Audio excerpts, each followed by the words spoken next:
Hello everyone, अस्सलाम वालेकुम। उम्मीद है कि आप सब खैरियत से होंगे। दोस्तों, आज हम बात करेंगे फाइनल एग्जिट के जो पेपर होता है उसके बारे में। बस आप दोस्तों से रिक्वेस्ट है कि वीडियो पूरा देख लिया करें। अगर यहाँ पर वीडियो नहीं होता है तो मेरे फेसबुक पेज और यूट्यूब दोनों पर आप देख सकते हैं। और रिक्वेस्ट है कि वीडियो को लाइक कर लिया करें। यार, आप लोग कितने कंजूसी क्यों करते हैं, ताकि यार हमें भी हौसला अफजाई हो सके कि आप लोग वीडियो को पसंद करते हैं।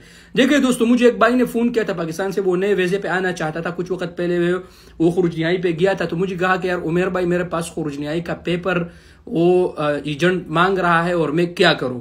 मैंने कहा कि आप अपना इकामा नंबर भेजे। उसने कहा कि इकामा तो मेरे पता नहीं है, भूल गया हो, पुराना वाला पासपोर्ट भी नहीं है, वो किससे। बहरहाल उसके साथ जो मैंने बहरहाल में अभी आप दोस्त, अगर कोई भाई खुर्जनियाई पे जाना चाहते हैं तो उसका पेपर आप निकाल के अपने पास एहतियातन रख के, और जरूरत नहीं है लेकिन वो आपको वहां पर एजेंट तंग करेगा 20-25 हज़ार रियाल के लिए। तो वो अपना डॉक्यूमेंट्स, अपना पेपर बना के आप लेके जा सकते हो। वो अपने एब्शर से भी निकाल सकते हैं। अगर आप लोगों को इस पे वीडियो चाहिए कि पेपर कैसे डाउनलोड करें बगैर पैसों के, तो आप मुझे कमेंट सेक्शन में जरूर बता दीजिएगा। इंशाल्लाह मैं उस पर वीडियो बनाऊंगा और आप दोस्तों को बताऊंगा कि इस तरह आप पेपर डाउनलोड करके अपने पास PDF में रख सकते हैं।